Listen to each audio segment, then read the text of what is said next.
Hi, I'm Christine Madera, and I'm here today with Henry Sullivan, and we're talking about creating a ethical digital nomad destination for Henry using my ethical digital nomad destination finder GPT that I created from a conversation that we had about the need to try to find destinations and places to go for places that are not saturated. And what I mean by that is developed a three-tier system for discovering whether a place was saturated or not. One is early tier, which means that if you go there, you may not have all the amenities, but you may not have, great internet all of the time. You might not be able to walk into a cyber cafe immediately or a co-working space immediately. The accommodation may not be set up for digital nomads or slow travelers or whatever, but you get a lot more authentic experience. And also in these places, like your money goes further, and the money that you bring to these places really helps the local community. And this was what started our conversation about this was how do you avoid gentrifying places that everybody are going to? And so the early ones can really use your money. The mid-tier ones, they've got more things geared toward digital nomads and slow nomads and travelers and people who stay, but they're not, they haven't reorganized their economy around that. So you have to be thoughtful about this because your money can still help if you use it thoughtfully, but you may not have the complete amenities that you might have walking into a place like in Lisbon or something. And then the late stage ones are ones that are kind of saturated, which means that the economy has reorganized around digital nomads and foreign visitors and foreign residents, and it's kind of locking the local communities out and raising prices, causing a contraction of housing and that kind of stuff. And so this conversation that we had about this kind of kickstarted me trying to figure out this GPT.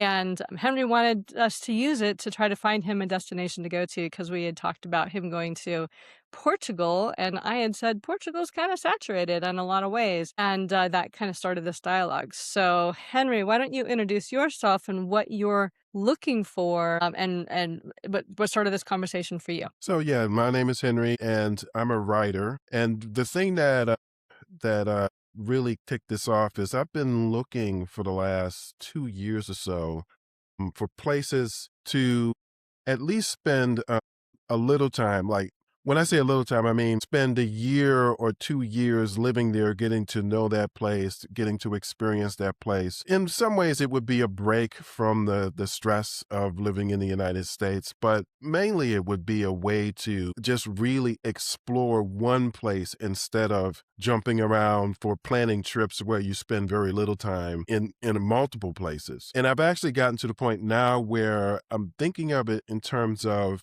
exploring a region, because a lot Hmm. of times the places that look sort of attractive, they're near other places that look attractive, which I may not want to live in, but Right. it would be nice to have the same kind of access from one place to the other that you have in the US from state to state. If you live in Chicago, you can easily visit places in Wisconsin and Michigan. They're very accessible. Living in New York, you can easily visit Vermont, Maine, Rhode Island, Connecticut, you know, New Hampshire, so there's a regional effect. And since the US is so much larger than most countries, and our regions in some ways have the same level of, in terms of time and expense, the same Hmm. level of accessibility that you might Hmm. see, say, in, a region of Europe or a region of Asia. So that's just what I've been thinking about. Okay. And you bring up an interesting thing that we'll go through when we go through the GPT is wanting to stay somewhere for a year or two. Brings up the visa issue. And so with digital nomads, there's a lot of countries like Portugal that after the financial crisis really needed foreign capital. And so they created digital visas, golden visas. They were really trying to get in and retiree pensioner visas because they wanted foreigners to bring their money to come and live there, and then everybody came, and then too many people came, and then it became a a problem of, um, skewing the local economies toward these foreign visitors. But you in order to stay somewhere, almost anywhere, for a year or 2, when you're coming from another country, requires either a special visa, like a digital nomad visa or something like along those lines, or it requires, like, regionally, if you wanna go regionally, Europe is a little bit less workable because you can only spend, like, 90 days out of every 120 days in the spectrum of European countries, where you have to keep going out and back. Now you could go, from Europe to Morocco and back or something, but so there's some issues around that if you don't have a digital nomad visa, and it's harder to get those in some European places. So it does bring up how you are able and willing to travel. And we'll get to some of that as we move through that. But it's good to know that you're wanting to spend a year or two because I wasn't sure what your timeline was. No, no. I mean, sometimes it feels like, I got to get out of here. And once I leave, I'll never come back. But I think it's sort of easy to forget that the US in a way is sort of unique in a sense that we have the way that I've come to think about it is if you think about social situations as floors and ceilings. Hmm. We have a very low floor. We Yeah. have a very low floor, especially for Western countries. I mean, I watch a lot of foreign media, and in France or in the UK, they'll say, "Oh, it's becoming this is like Trump." They'll talk about a politician in their country. I'm just like, I don't know. Do you have thousands of people in your country that will kill people on behalf of that politician? I don't think so. Right. We do actually. Whereas, but the other thing about it though is our ceiling is actually pretty Mhm. high.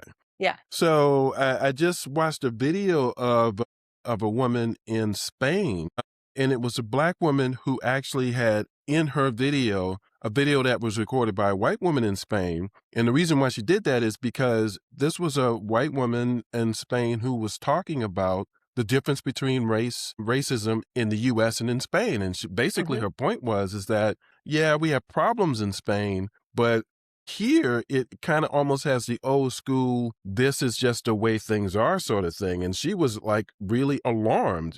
She was just like, I had to tell my friends, this is the reason why this is a problem.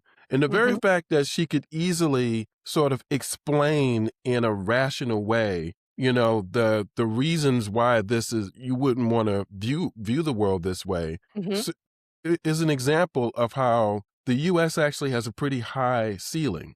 It's not one of those things where only the people who are affected can understand and can explain why, their oppression is a problem. I could explain why her oppression here is a problem, and she can explain why my oppression here is a problem. I mean, and Yeah. that's not something you see everywhere. It just isn't. No. And that is another thing, that when you're using something like a GPT, which is really just an accelerated research instrument because it saves you hours and hours of trying to figure out where to go, is that you can put in those things that are important to you. You can put in things like for me if I were a single woman traveling alone, and I have certain criteria in order to, around safety and accessibility and that kind of stuff, and you would have a different criteria around that. So having some of your own understanding about what to ask for is actually really important so that you're getting a good fit for you and you're not just looking at it in terms of price and, can I get a good place to live and all that stuff because there's a lot of cultural things that go into finding a good fit for you. Exactly. All right. You want to get started? Yeah, let's go. Let's go. Okay. So I'm going to do this in here as if I were you. So that'll be fun. All right. Let's see. So when you go into the digital nomad finder, you can just click on begin or you can do start my destination compass interview. We're going to go do the interview format because we're going to do this one question at a time. All right. We're going to do one question at a time interview. Is it thinking? Yeah, I have the thinking one in here, and it asks you what kind of interview you want because it has varieties. So, okay, so you have a US passport, correct? Yes, I do. All right, so it starts there because visas are very important in terms of what you have access to. Okay, so you're beginning from New York area. Doesn't really matter, but they might just depending on where you're asking for. So, how long would you ideally like to stay in one place? Are you really looking at like a couple of years in one place, which would require a specific visa? Or you're looking like for a base of things that might give you the opportunity to travel in and out of countries. Ideally, I would say 2 years, and I'm basing that on the time that I spent in Brazil, I felt like if I could spend just 2 years, number one, my Mhm. fluency would get Right. much better. Yeah.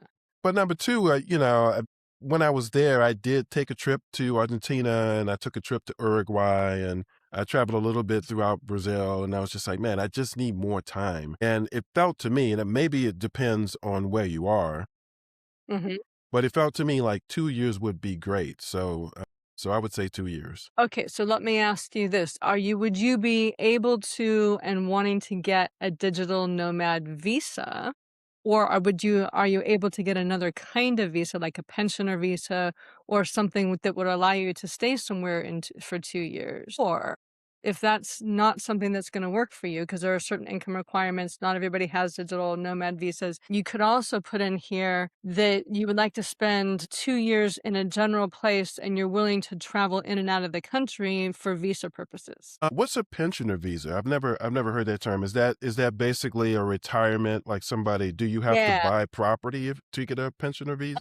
Everybody's different. There's some that you like I think like, Belize is one of the easiest where if you have it used to be 2,000, it's probably gone up. If you can guarantee that you have that income and you put it in Belize dollars or it's US dollars, but put it in a Belize bank, like, you can get your visa for, keep renewing it for up to 5 years or so. So there's a number of places generally in Central South America, some parts of Southeast Asia that will have pensioner visas, but you have to prove that you have income and a certain amount of income. Every country is a little bit different. You oftentimes have to prove that you have healthcare, like, accessibility of healthcare in the US, but you can usually also buy into local healthcare depending on the Hmm. country.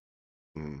So those are pensioner style visas, and they're made for retirees to come and, live and spend their money and support economies. I was just about to ask, do you have to be a certain age? Because unfortunately, I probably qualify.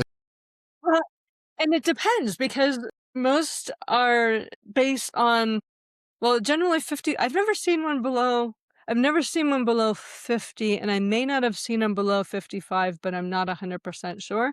Some of them are 60. I don't Okay. know if any of them are 65 or over, like, 60 might be the average bottom, but I think, if you are on that later stage of not wanting to be part of their workforce, Hmm. and you have a pension of some sort or some kind of retirement income that you can guarantee Social Security or something like that, Hmm. then they're called pensioner visas and yeah, so Okay, well, that's a good way to think about it. Actually, I'm glad you mentioned Social Security. So I'm not old enough to collect Social Security. So, okay, so right. no pensioner But if visa. you can prove that you have whether I mean, some of it could be investment income, it can be, some kind of income, reliable income that serves as, a pension income or serves as a regular income that you can guarantee outside of that area or No, outside of that country.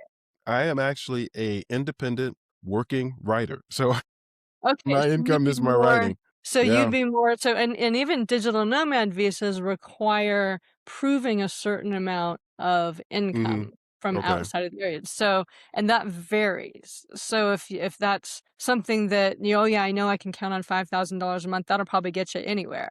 But if you know you can guarantee a certain amount, and usually they wanna see 6 months or something of income to guarantee that, then you can potentially get a digital nomad visa if they have those available.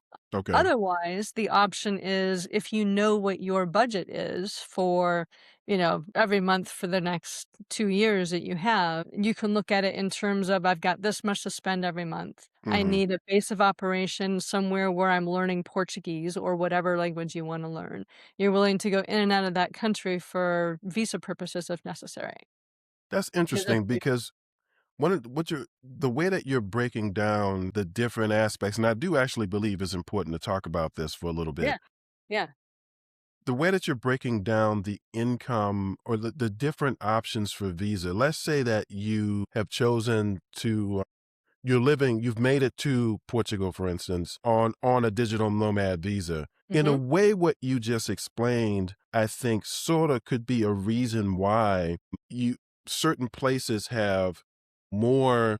vloggers who are trying to make a little money from YouTube, not necessarily survive on YouTube, but they're trying to make enough money because a lot of these bloggers, one of the things that they will do to boost their views is they will do a video where they screen share what they made a month from Mhm. YouTube. Mhm. And I've watched those videos. I would imagine that that headline and the fact that they're doing that is one thing that will attract a lot of people. And basically what they show is that even when the cost of living in a place is low, Mhm. that doesn't mean that you can earn a lot from YouTube to afford rent, food, entertainment.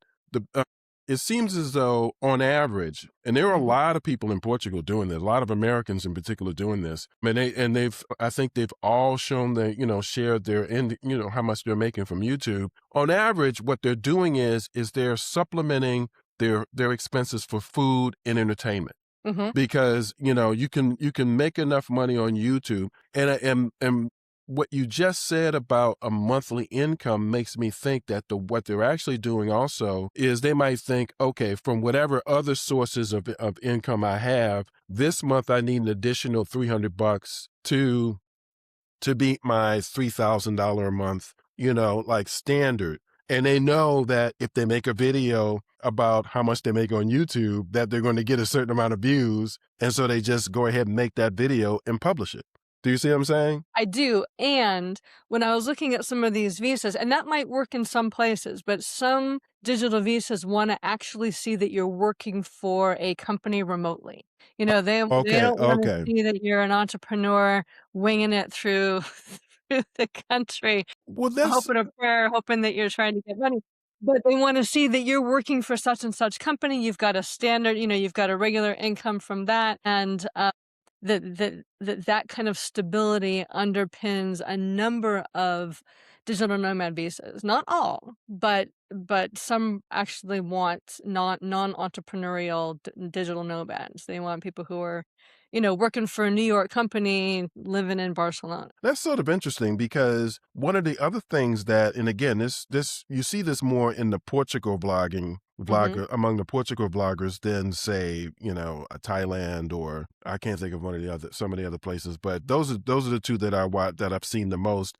And the Portugal vloggers all talk about these expat like conferences that you can go to in Portugal. Yeah. They have them in different parts of Portugal, like the Azer. They have them in Mhm. Lisbon. They have them in Porto. So they all talk about like once you get there, there are opportunities that people who are there are trying to create amongst themselves. So they all emphasize whether you plan to or not, you probably want to network with these Yes. folks. Yeah. And the other thing that occurred to me is I wonder what they mean, what these countries mean when they say employed by, because the easiest employment to get, and especially remote employment, is actually stuff like where you're working for small AI companies that are Yeah, training or Fiverr AI. or something. Yeah, Yeah, something. exactly. Those are Yeah. actually the easiest ones. And I mean, they're consistent in the sense that, if you keep, like data annotation is one. If you actually follow their requirements and you're constantly looking for gigs, it could be about as consistent as being a staff employee with a company, because in the United States, we have at will employment. So, Yeah, you we can do. be fired at any time Yeah, but in the you could US.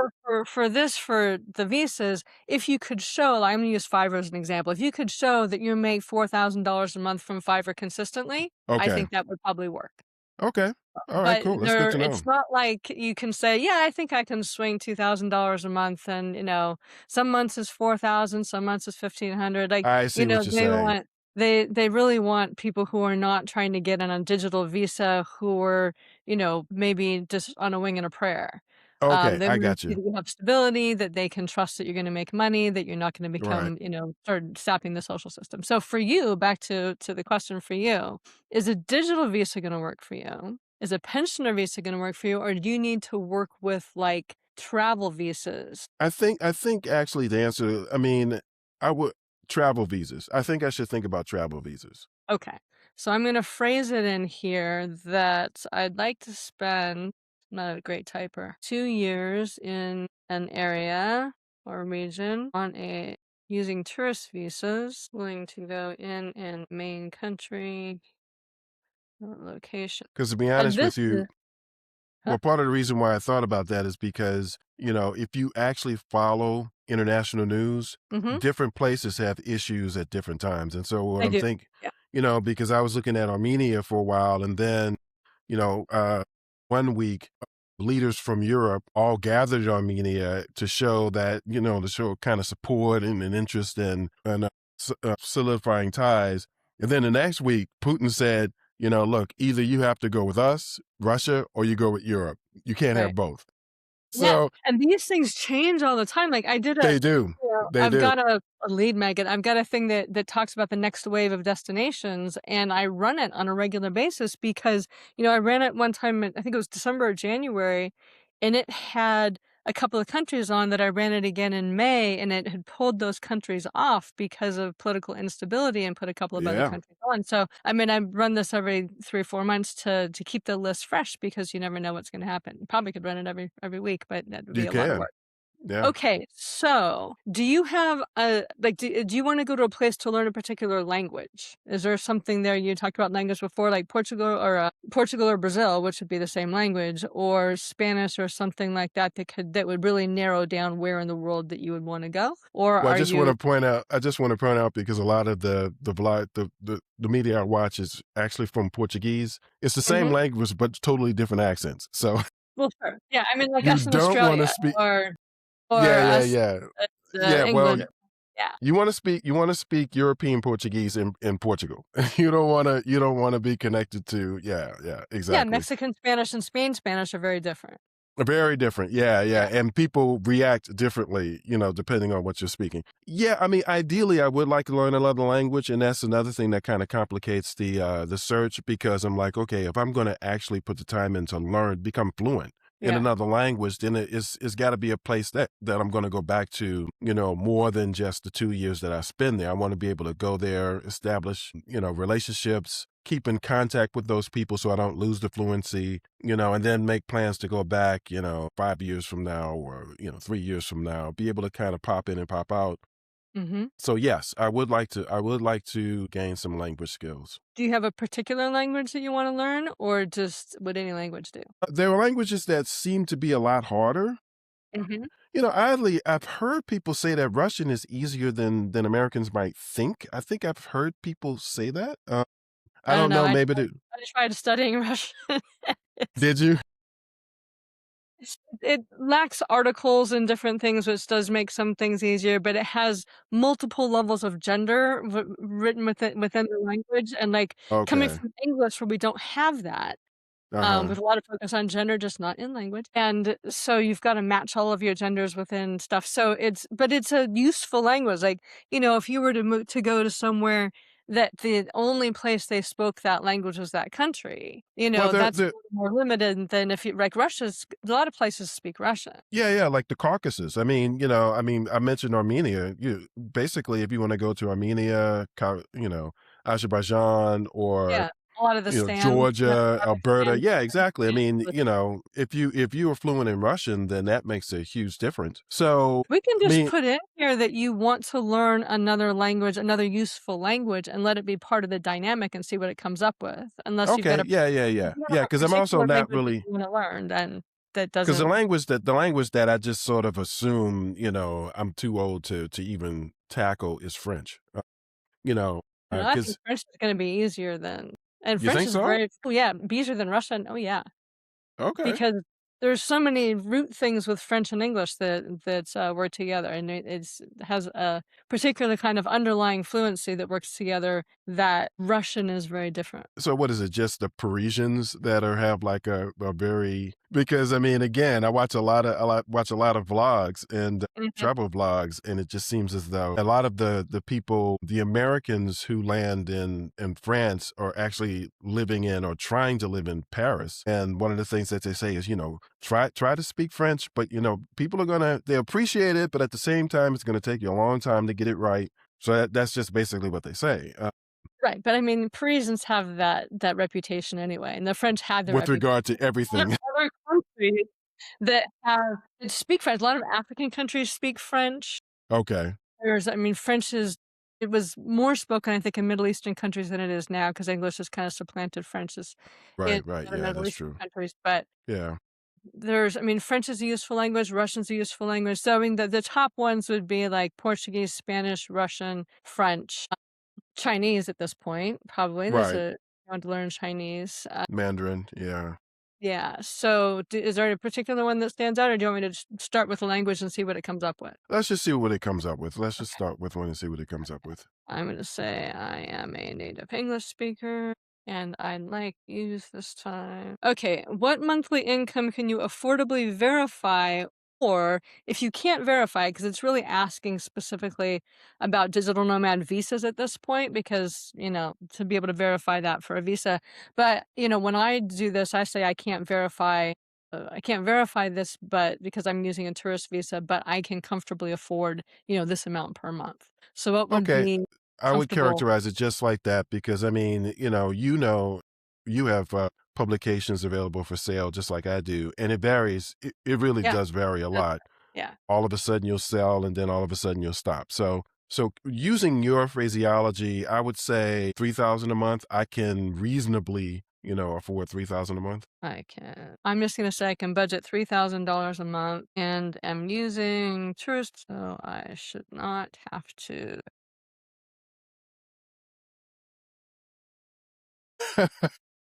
Let's see what the next question is. What do you need in order to work well? So this really changes from person to person. So for example, on here it has fast internet, co-working, quiet housing, stable electricity, compatibility with US or other time zones. It can be like for me, I put in, safety and being able to walk around at night and have reliable transportation. If I was going to be going somewhere and to feel safe living alone, I didn't need super fast internet regularly, but I needed it sometimes. Right. So for you, what are the things that are most important for you to be able to work well? I do need fast internet and quiet work environment because I write every day and I use the internet every day, but I don't use, it's not like I am doing, because like people who are doing the training, working on freelance projects, training artificial intelligence models, they need fast internet constantly. Like they're going to be on the internet for 8 hours straight and it needs to be, reliable and fast. I don't necessarily need it to be reliable and fast for 8 hours straight because one of the other things that I plan to do is I plan to spend a lot of time off of the internet. That's the whole point of going to another country for me. Okay. And so, you So know, the internet question then, because I could say access to fast internet for X numbers of hours per day or per week. yeah, well, per day.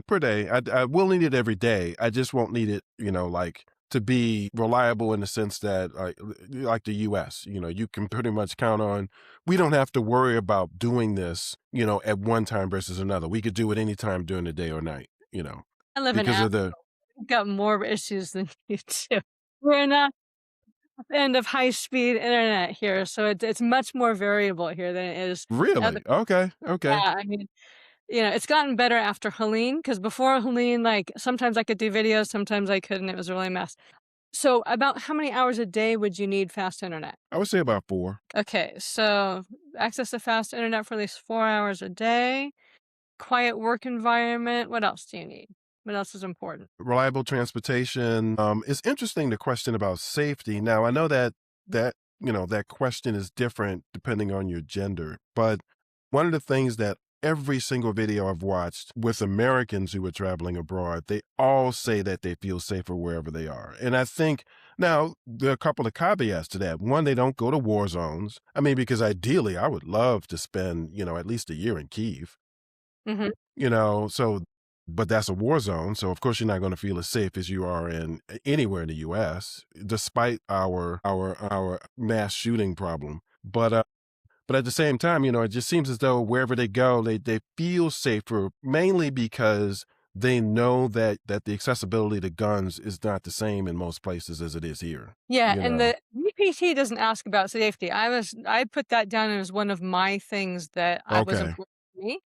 Okay. So the other things that are important to you, and we had talked at one point about when places to go because, I'm a 5'6" white woman and you're a 6'4" black guy. So our Right. ideas of what we feel safe and how we feel fitting into a place are different. So, That's are there true. any things, is there anything that, you would want to put in there? Because you had talked about wanting to be a place where you're not like the tallest person by a That head and a half actually, walking down the road. right, right, right. That is one issue.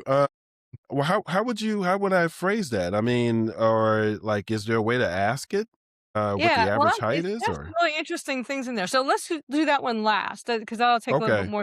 Is there anything else in here that's really important to you? Well, that's right. Going back to that question, what's really important is it would be nice to have a thriving artist community. That would be nice if there's a way to characterize that. I mean, that's one of the things that Armenia sounded interesting, but the thing that really struck me is they seem to have musicians from all over the world in Yerevan, at least. Okay. Whereas in I forget the name of the city in Azerbaijan, but it just seemed as though it was a party city. It was kind of reminded me. Yeah, I Uh, can see.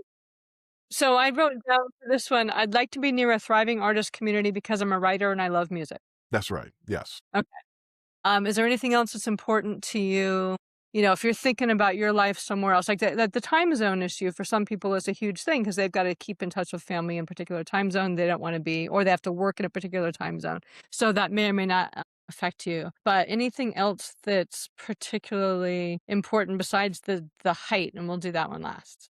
Let's see. We covered the internet, covered the language, arts. No, I think that's mainly it because, the other things I'm willing to explore, like the culinary, whatever types of food they have there and so on. So I'm much more flexible and stuff like that. All right. So I'm gonna write, okay, I'm 6'4" and I'd like to be in a place where being this tall isn't too out of the ordinary. If it could answer that question, that would be much more efficient than looking on the internet because that's not a question you can ask. You can't really, there's no keyword that will get you the answer to that question. You literally just have to read a bunch of websites and look at a bunch of videos and Okay, surmise so and surmise. yeah. So it's gonna, take that into consideration. And it did the interesting one of the responses it had, it says your height might not rule places out, but it can matter for housing, transit, beds, scooters, doorways, and how much attention you attract day to day. So it Wow. is thinking about all those things. Like if you have to travel by putt-putt, you might not be able to get 6'4" into a putt-putt on a regular Yeah, basis. and that's part of the reason why those putt putts they just don't look appealing to me. I mean, Yeah, I think they're again, fun, but, they see, work and for me. and people in the blogs, they all say that. To me, they just look like they look like a Yeah, you crash waiting to happen. alright, so the question I ask now is, do you need to stay in a particular time zone or region, or are you open globally? And I'm gonna ask you this here because for me, I put it in what I really wanted is I was, like, ruling out different kinds of climates, like, or asking I said, "I don't really like heat and humidity and high levels together." But is there anything, time zone, region, or climate that are things, like, that you would have preferences about? Think so, as long as they're not extreme. So no. So it says, these things, or are you open globally? So I'm going to say, no, I'm open globally. Are there climates you strongly prefer or want to avoid? It does ask it specifically. I didn't think it did, but it does. Uh, If not, that's fine. no, no. I mean, because I'm actually assuming that it's ruling out places where it's below zero most of the year or above 120 degrees most of the year. I'm assuming it's ruling those places out. So it's not going to put me in the middle of the desert. No, 'cause there's got to be places where people live and there's enough infrastructure. Yeah, exactly, exactly. And it's not going to put me in Iceland. So. All right. I did check on Iceland for me because I always wanted to go there.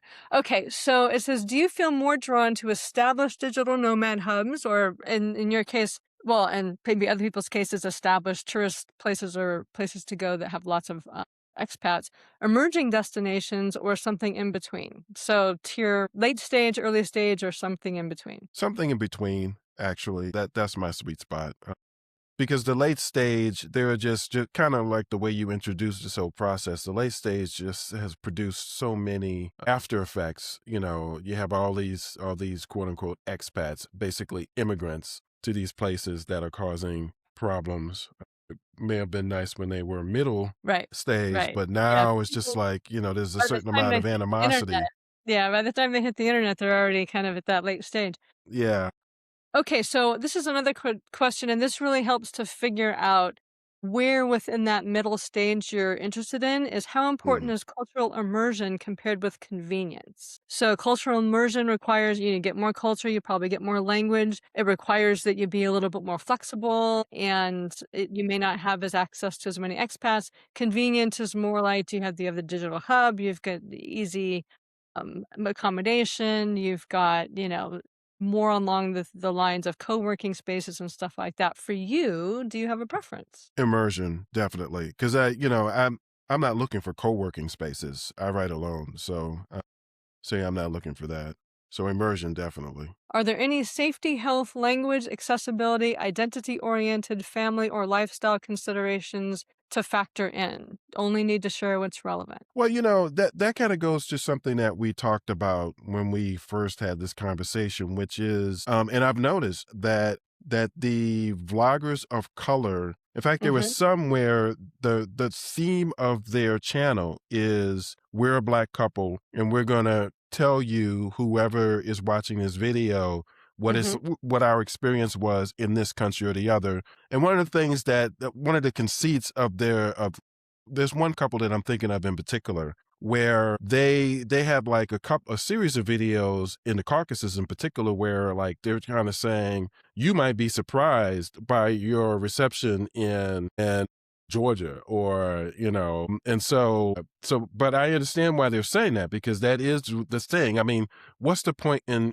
going abroad and dealing with a problem that you have in your good, country in other okay. countries? I mean, why would you travel Well, and then to a for some place? things, like, specifically here for lifestyle and identity, I mean, LGBTQ in some countries is Yeah. illegal. So, Yeah. Yeah, you wanna be exactly. able to narrow out some of those things. There's the health issues, like, if you need access to a certain level of medical care, wherever you go, like, maybe you don't need, Right. hospitals, but maybe you need, access to good pharmacies or even compounding pharmacies so you can get regular medication. So, there's different kinds of questions like, that would limit things for some people.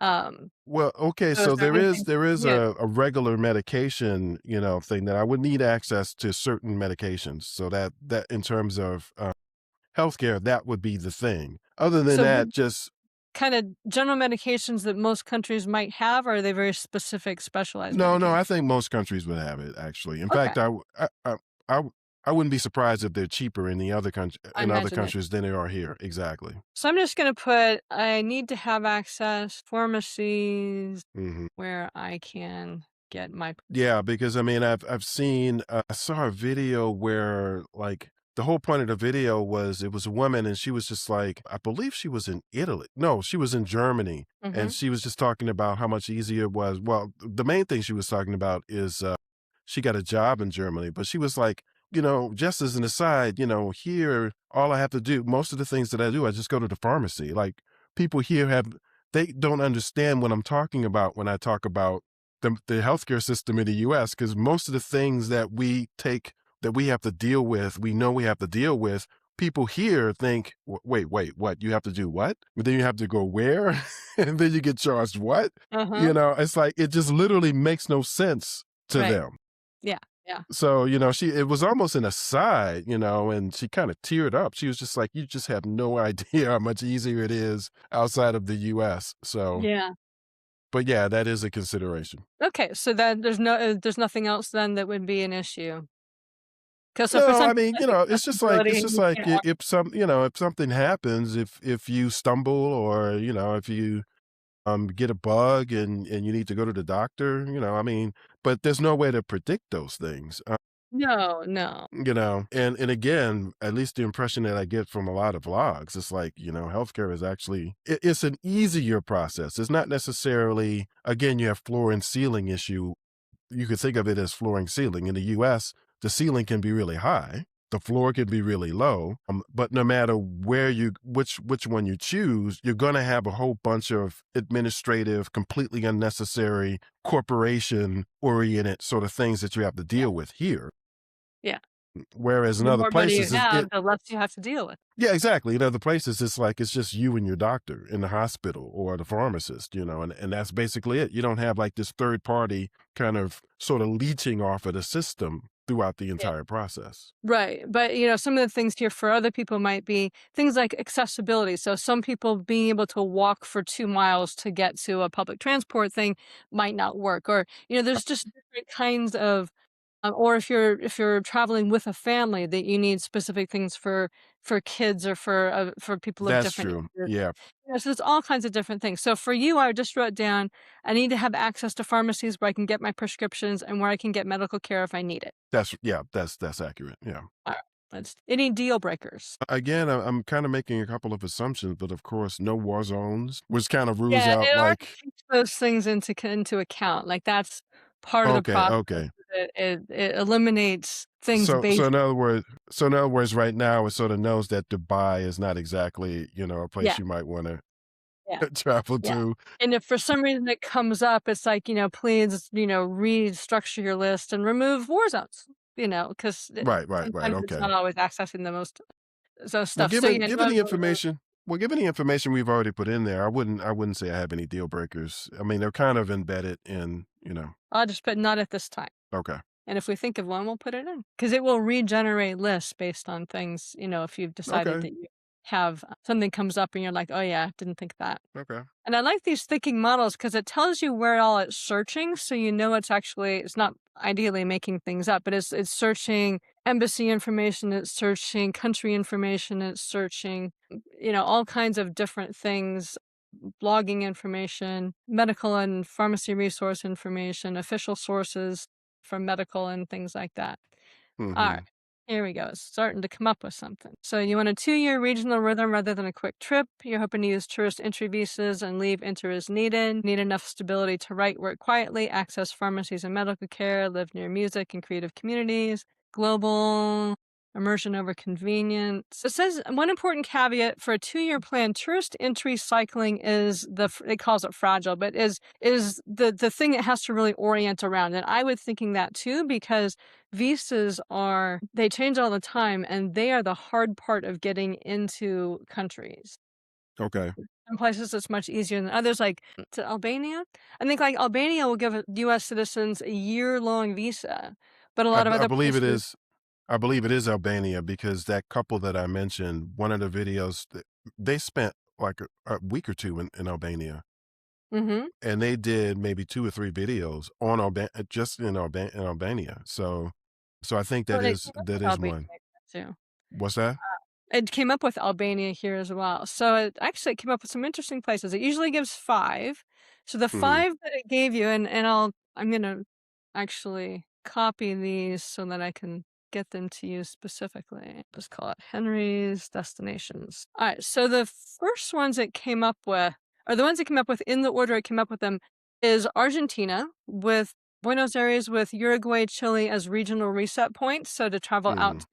out of an income. It's mid-lifestyle cycle. Buenos Aires is globally visible, has a foreign layer, but it's not shaped only around that. It gives you Spanish immersion, all kinds of, culture, a deep urban rhythm. For a tall person, you may stand out, but less dramatically than many parts of Asia or Latin America because Argentina has a wider range of body types and European influenced urban design. The visa rhythm is not something that they would treat casually. 90-day stay visas are possible, extensions are useful, but repeated border runs could be problematic. So you might need a regional strategy. And That's then, interesting because I should say I've been to Buenos Aires, and the one thing they didn't mention is incredible music. yeah, I Incredible, imagine so. Yeah. yeah, like dance music and and just culture everywhere. The food. I went there from Brazil. I actually like the food in Brazil better than Argentina. Argentina is very meat heavy. Yeah, and its funny thing is they're known for their steaks, but actually I had way better. I mean, I thought the steaks were better in Brazil. Brazil has good steaks as well. Yeah, I mean, Well, and Argentina is very European oriented. There was a big exodus of Europeans in the early to mid 20th century to Argentina, and even the late 19th century to Argentina. So it's well, very the other Europe thing. heavy.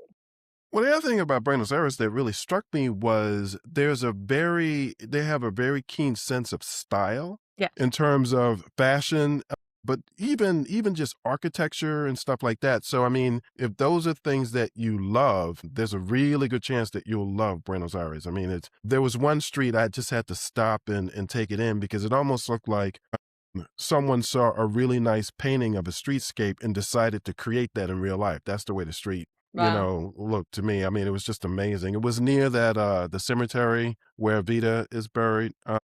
Yeah, it was right around there. So yeah, that was an interesting. But then there were some other issues. I mean, I But they're wouldn't want to all live in a country gonna with have Malay as the leader. harder issues. You They're all know, the nice thing so from my perspective, one of the nice things about Argentina, especially if you're learning Spanish, is it's surrounded by so many other Spanish-speaking countries that that's true. even if you're like even if it becomes a problem going back to Argentina, like if you have a three-stage strategy that you've got Argentina and you've got Chile and you've got Uruguay, or you wanna go to Ecuador or something like that, like, you could stay regionally in that area just using tourist visas pretty simply Yeah, and I mean, and that continue to and learn Spanish. again, since I have a little bit experience with that part of the world, I would probably stay in Brazil, spend a Mhm, lot of time in Montevideo, mhm, and spend less time in Argentina. That's probably the way I would do it. Because I liked Montevideo. I thought it was pretty cool. But it's not a very large city. So it wouldn't take as long to kind of really get to know it. At least it didn't yeah, feel like it to me. m'kay. But the funny thing about this conversation is Peter Thiel just moved to Argentina. Really? Oh my god, well, Yes, maybe and that don't just that go there. and If that you see just that gives you a giant sense weird that gives you a sense of the political, kind of situation in Argentina that Peter Thiel decides to move there. So, well, and some of the things that it says, what because it would also will tell you what to verify. It tells you why it thinks it's a good fit for you, language plus arts plus livability, it's a good match. It's not the simplest visa solution, but it might be a very good fit. It would say, you wanna verify specific prescriptions, whether they require a local doctor, mhm, yep, immigration tolerance, neighborhood safety, current housing costs, and it's currently level 1 in terms of safety for US travelers, which means it's, safe relatively speaking, no major safety issues outside of or normal stuff. There's a risk health indicator added. It doesn't say what it is, so you want to be sure that there's health preparation. Number mm, 2 for you is Taiwan, either Taipei or Kaohsiung. I don't know how to say that, with that's 90-day interesting. regional exits. Mm, If you wanted to learn Mandarin and okay. you're willing to be that close to a place where China could invade at any moment.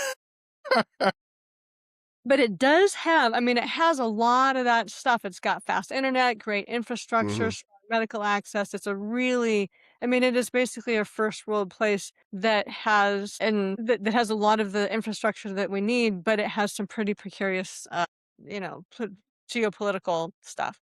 It's Well, considered not a mid to late stage. mid to late stage. That's Mid to interesting. What? mid-late. So, its late stage has really good infrastructure, like, Okay. Taiwan has very strong infrastructure, but that is not quite as digitally nomad oriented as, like, Bali or Lisbon and stuff like that. Right.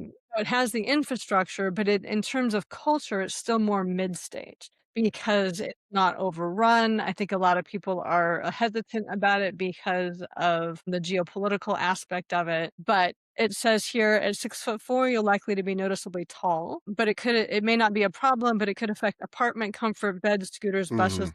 buildings, and daily attention. Yeah. Well, I happen to know a tall person who lived in Taiwan for a year and a half. Mhm, Uh, he made his way. I mean, he didn't complain a lot about that as much as he complained about other things. mhm. And I know a woman about your height from California who married a guy from from Taiwan, and so her experiences, at least the experiences that she shared with me, are really interesting and are things that you might not expect. Let's put it like that. So it's an interesting thing that they listed Argentina and Taiwan, first and second for me. Okay. I'm curious to see who's third. Alright, 3rd, that's where we find Albania. Okay. So with the cities, because it'll also list specific cities, Tirana, Skoder, and Corsi. I'm not sure I'm Mhm. not saying that's right, as slower secondary options. Well, Tirana is the main option, and then slower options are the other two. Okay. Albania is one of the most practical tourist stay options for a US passport because you can stay up to 1 year without a visa. Mhm. And if you stay longer than a year, you may require a residency permit, but at this time, that's not as much of a problem as it is in other places. Okay. It is considered early mid to mixed in terms of lifestyle. So it's becoming more visible, particularly Tirana, or however you say that, the main country, but it's a lot less saturated than Western European nomads. The Mhm. coastal areas are much more tourist heavy. So that's something that would be something to think about also in terms of price of so even being regional within Albania, I've heard, if you're in the more rural areas during the summertime and high tourist season and you can go to the coastal areas if you want to outside of the tourist season, you can be regional within there. It does say language learning is a little bit weaker if you want a globally useful language. Albania is regional, but it's not broadly useful. But I would imagine Healthcare. that Russian is spoken pretty prominently in Albania, right? It's in the Caucasus. So I would imagine that like most Albanians, if they spoke other languages, it would be Russian and then maybe English, correct? Or does Probably. it say? Let's go through these and then we can ask specifically about those. Okay, okay. There, because you have another one that's kind of in that same general area. So, Albania's current listed is level 2 exercising for safety, exercising caution due to crime. Hmm. 6'4", you probably don't have that much of a problem with that, like I might. So let's see. This number 4 is Georgia. Tbilisi, with That's shorter stays interesting. outside of there. Hmm. It's a good long stay option. You can stay in Georgia for up to 365 days for a year. They've got a real creative layer in the main cities Well, I didn't know that. or in the main capital, and an international community that's visible but not classically nomad. It's considered mid and mixed because it's while Tbilisi, I'm not sure how much to say that, Tbilisi. isn't Yeah. obscure in worker and remote worker circles. So there's nomads going there, but it's still very local and culturally, Hmm. has a lot of cultural and local rhythm integrity. Long stay tourists is why it works well. For your height, Georgia may be more physically comfortable than other destinations. Yeah, because I seem to remember seeing an image of a guy who was I don't know if it's president, prime minister. Mhm. It was like a clip of him meeting Putin there. He was a big guy, if I remember Well, correctly. Putin's not very tall at all. He's a little guy. Well, no, but this guy, even before he walked into the room, because I don't know if you've noticed, but a lot of the clips where you see Putin, he's walking in, he's in a room that's huge, Mhm. and Yeah. this guy was walking through like the corridors and everything. I forget his name. If I'm remembering that the right country, if I'm connecting him to the right country, this guy was really big. It sort of reminded me of reading historical fiction that goes way back where like the king was always one of the biggest guys in because basically you have to fight. So that's the person who's going to wind up being a leader, the best fighter. So yeah, that's interesting that Georgia is in there. My impression, because it's right above Armenia in Azerbaijan, so I would imagine it would be pretty easy to go from Tbilisi to Yerevan. I don't remember the city in Azerbaijan, and even to Turkey if you wanted to. Would imagine. So You know, regarding language though, it says here, and this might be the issue in Albania too, is that, Georgian, of course, you can learn Georgian, but it's not globally useful necessarily. That right? Russian can be useful regionally, but politically and socially complex. And I think that might Interesting. be the same thing in Albania because there's a lot of Russian influence in the Caucasus and even like in the Baltic states and things like that. But Russia didn't leave the best impression in a lot of those Well, places. that's So true. Yeah, that is true. you in Russian. Like, English might be better in those places than Russian. So the Politically and language socially, thing may yes. not be you may not get the language aspect as much if that's really important to you in Well, those you also places. know this aspect of it is, in a way, this may be a period in that particular part of the world where people are looking for opportunities to improve their English.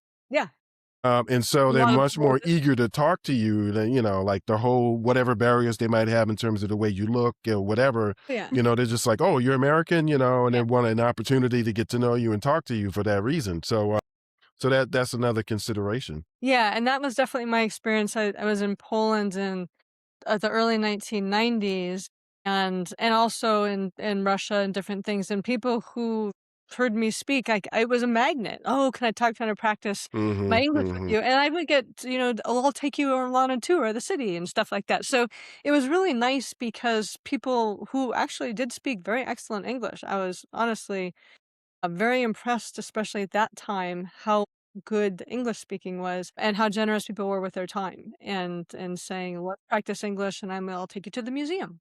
Okay, Mhm. we'll do that. Yeah. Yeah, So cool. it depends on how important the language is. So number 5 is Mexico. Mhm. Mexico City, Guadalajara, or Oaxaca with caution. So it's, Spanish language, obviously, US time zone, Mhm. mid to late in terms of a lot of parts of Mexico, but not all of Mexico. I've got a friend who's living in Mexico, and some cities are definitely much more international than other cities. And so that would be you could find your experience in there based on where you go. Well, in Mexico City, though, there's so many there are enough Americans that there's kind of a gringos go home sort of movement that's fairly recent, fairly recent. So at least that's what I've run across on YouTube. So one issue with Mexico, and this is a more a recent issue as well. But you could get, I mean, outside of Mexico City, there's all kinds of places you can live in Mexico, and without it being quite like that, and also it being much more cultural immersion. But one of the things with Mexico is it used to be that when you went there with a U.S. visa, had an almost automatic stamp for 180 days. And that is not the case anymore. Okay. So they're much more apt to look at, how long are you staying, where are you staying, what's your exit ticket, what's your exit plan, Mhm. all of that kind of stuff than they were. So my friend she's now resident of Mexico because she'd been doing the 180-day thing, and she'd, go there, go to Belize for 2 weeks, come back and get her 180 days to Mexico. And she left and came back, and she did this for 2, 3 years. And then she left and came back, and the guy stamped her passport for 30 days. And she's like, "Well, what about 180 days?" He said, "If you want to stay that long, you need to get a residency permit." So he's like, "Otherwise, you got to be out in 30 days." So it caused her to get her residency right before they changed the rules and made it much harder to get residency. So it was actually a really good thing that he did that, because otherwise, she might have not been able to use Mexico as her long-term hub. So and this can change in other places as well. So, Mexico, much harder to get an automatic 180 days, but other places with visas are changing all the time. So you might think about it in terms of one specific thing, but you really want to be sure that that's actually the case on the ground when you go. So, Hmm. Okay. Interesting. yeah. So if you had a place to stay for 6 months in Mexico, then that might be fine. You just say, "I'm doing a house sit, or I'm staying with a friend, or I'm learning the language, and then that might be fine for a 180-day visit. But they're tightening up, and there's no guarantee as to, because the rules are tighter than what's often been enforced, Mhm. but they've been tightening up and holding on to those rules more. And so Mexico may not be as comfortable in terms of visas as some other Latin American places, Hmm. if Okay. Spanish was a language that you wanted to learn. So, Mhm. but I can ask about the Russian for Albania and Georgia, and also Russia, and see, like, let me just say, if I wanted to learn Russian, Yeah, you don't have to ask about Russia. There's no way I'm going to okay. Russia. Well, no, but okay, if I wanted to learn Russian, how would this change your recommendations? Yeah, 'cause it talks about Russia itself as a much more of a pause and verify kind of place because of lots of things. Yeah. But and that's a good thing, like, if you came at it with a particular language and you could run this with different languages, to find the thing that would be the best fit for you as well. If you had your top 5 languages that you wanted to learn, Mhm. then you could figure out different ways to do this. So, changing the recommendations for Russian, number 1 is Georgia, number 2 is Armenia, 3 Kazakhstan, 4 Kyrgyzstan, and 5 it just does Albania, Mexico would drop lower, but so it basically brings you to 4 fairly reasonable in that sense. So Georgia, Armenia, Kazakhstan, and Kyrgyzstan. Well, I mean, learning another language was sort of like in the ideal. It's almost like I wouldn't say a bucket list, but it's part of an ideal situation. I don't necessarily, because there are a lot of things I want to do in other places, and so if being fluent in English is actually a plus, in other words, it gives you it makes it where you have one thing that people will gravitate toward, like we were talking about the social and political situation in the Caucasus, where people actually are trying to, they want to get better at English or whatever, and they're trying to Yeah, move away from Russian, yeah. then, then that would be fine. I wouldn't necessarily need to learn. I mean, I'd probably pick up just because I'm curious about other languages and cultures and so on. That's the reason why I'm willing to travel to further than the American continent. So, Alright, I'm so I ran it for French because I was interested. okay. Because I think you could learn. I mean, French. I to me, French would be easier than Russian. Okay. So it ran it, and it came up with France, but because France is a 90-day area, like you wouldn't want to orient at France. Generally speaking, maybe you'd go for some French lessons or something. But Hmm. Morocco, Okay. Tunisia, Mauritius, and Senegal. Hmm. Interesting. Okay. Yeah. But I had my friend's son just got back, and he's 6 foot. He's like a 6'3" white guy, and he Mhm. just got back from 2 months in Senegal studying at a university. Like their university program was there, and Mhm. didn't seem to have any issues in terms of size or feeling too stuck out that I've heard about anyway. Okay. But, learning French and that kind of stuff, and it did have a lot of culture there. So those Mhm. were those were those came up for French. Is there any other languages that you would be like if you were to look at like, if I wanted to learn this, what would it show up as? No, not really, I mean, because like I said, becoming fluent in another language is a side thing. It's not the Mhm. main thing. Okay. It's not the Okay. main motivation anymore. It was 20 years ago, but not anymore. All right. Well, let me put this in here then. Like if I let's remove the language learning variable. Yeah, and just as a heads up, I'm gonna need to wrap up in about 15. Yeah.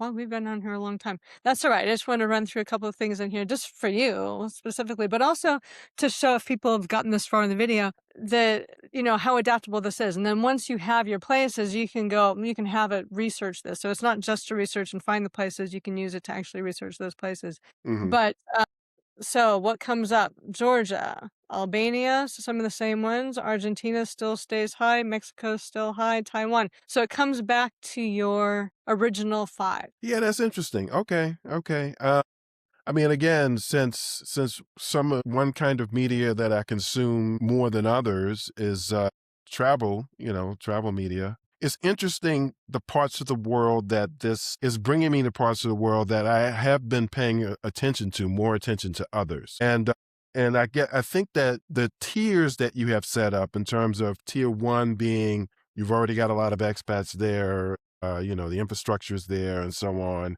versus the tier three, where Yeah. it's, Mhm. there are a lot of things that still need to happen or can happen, a lot of opportunities, but it hasn't been developed. It's interesting that like when you select the tier, it does now, I think that narrows it down a lot. And that's based on my experience of looking for quite a while. Mhm. So I've looked around for a while. So, I would imagine that in the tier one, in the tier three, they probably have a place like Indonesia, you know, Could be. Like if you were didn't need fast internet. I think the fast internet Well, not only is that, the language thing. Like, I mean, I get the impression that in Indonesia, in the cities, in the major cities, people are much more comfortable with English.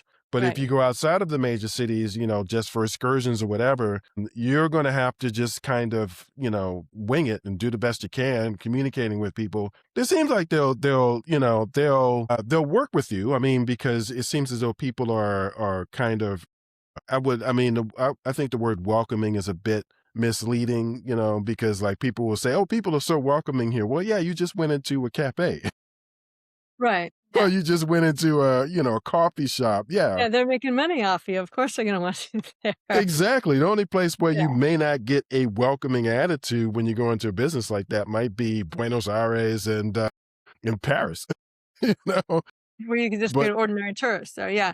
But, yeah, like, in exactly. Indonesia, Bali is a late stage What's the nomad. late stage? Okay, Yeah. Bali is an late Bali stage. is Okay, late stage. okay. Bali is very saturated.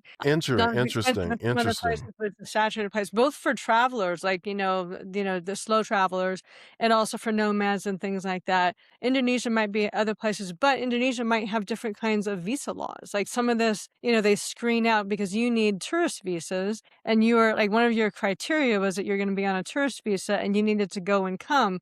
And to Indonesia, if you're going and coming, that means you're flying to Malaysia, you're flying to Mm, Singapore. So, we could put in what about Indonesia, and it would give you why it didn't choose Indonesia. So, based on interesting. your criteria, you can ask, and I've done this. I said, what if we just looked at Africa? What if we just looked at South America? Mhm, And it will mhm. tell you based on your criteria, this is why or why not I would choose some of these things, and you can change the criteria. So the ethical digital nomad finder GPT will work with all kinds of variables. And if Interesting, you okay. decide that you don't want a variable, like when I pulled out the language variable, it still gave you the original 5, but, Mhm, for different reasons. And, it will also sometimes weight things too heavily. Like, I put in there at one point, I like European style cities where there was a lot of public transportation, things were easier with smaller neighborhoods, very walkable, and it mhm. kind of glommed onto the European style and was sending me to places like Croatia and not sending me to other places. And I said, "Well, let's take Okay, out that." If okay. I asked, I said, are you doing these because I said European style?" It said, "Yes, we're kind of skewing you toward Europe." I'm like, "Let's take that out and just Okay. focus on good public transportation, walkable cities, and things like that," and it brought in more places. So, Hmm, there's the 5 that they give you initially are not an end all be all, and you can keep playing with your preferences to explore mhm. more and more places. And then you can, if you get it down to 2 or 3, you can really go granular on those 2 or 3 to And I find out guess more. the thing I should say is, basically what it does is it really cuts down on the time Yeah, of just searching the yeah, internet. yeah. One thing I will say as an aside about Indonesia, I kinda discovered by accident that, Indonesia is YouTube's 2nd biggest market. Really? Yeah, That doesn't yeah, surprise me, but that's it's the interesting. 2nd biggest market. Mhm. The US is the biggest market, and then Indonesia is next.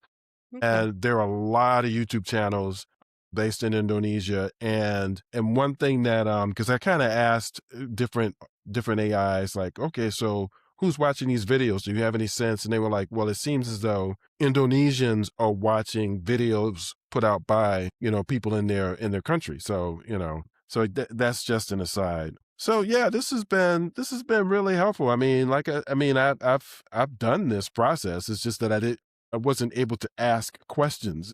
Yeah. It's just Well, and that's what this it's meant to do is to be able to take your right. question and do all the research for you and bring you back the thing that you can then go more deeper in, so it saves you hours and hours and hours of time. Well, plus I would imagine that it's similar to because there are people who have businesses where what they do, they're basically travel consultants, and so what they do is they might have a process similar to this that they go through. They But of might. course, that's going to cost you a certain amount of money per hour because Right, and this you is have to pay for free. I their just time. need Exactly. for your email address, and I've got in the freebie that this comes with, you get access to the digital nomad, finder GPT. Also, I have a list of 15 emerging countries, and that list changes. So if you stay Hmm. on my list, I will update you with the changes. And then kind of something that sort of talks about the early and mid and late stage places.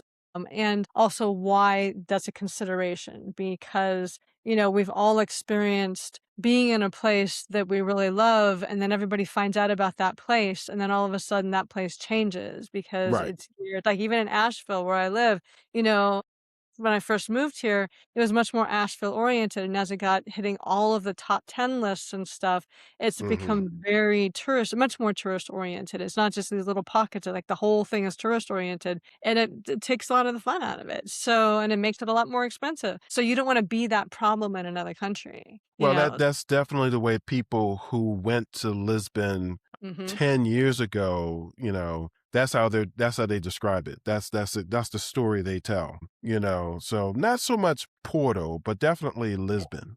Yeah. Definitely Lisbon. So you can kind of understand why the Portuguese are just kind of like, I Mhm. don't know any Portuguese people who live in Lisbon, and that's a Right. problem. Yeah, and it is a you know, problem. you And that know, was the problem that I created this to solve because we were both looking right. for places, and it's like, well, how do you find a place where you're not causing more of a problem than you are helping the economy and meeting people and immersing yourself and actually having a travel experience versus having a cheap place to stay experience. Yeah, it kind of figures that Chega actually means enough. That's what it means. So we might wind up with a party like that in the US. Enough, Yeah. Yeah, you never know. You you never know. know, but, So, all well, right. thank you for being my guinea pig. Well, thank you for going through this process. I mean, it's actually what it's wound up doing is confirming 2 years of research. That's what it's done. Good. Yeah, that's what it's Yeah, you actually could done save for me. somebody 2 years by using the GPT. And if you wanna find this, I'm sure we can put a link somewhere, but you can also go to my website, christinemadera.com, Kristine, Madeira, like a mad era, Madera. Look under the travel tab, and you'll find it there, next wave destination and, GPT. So, Okay, thank sounds you. good. Alright. Sounds good. I also would be remiss if I didn't mention we usually talk on Fridays for those people who are coming to us for the first time. We just had a very interesting conversation this Friday, this past Friday. Mhm. We do it every 2 weeks. So the next time we're going to have another conversation. We don't even know what the topic is yet. No, you don't no. That's not going to be this coming Friday, but the Friday after that. So, look out for that. Yeah. Okay, the middle of June. Yep, the middle of June. So thanks, Alright. everybody.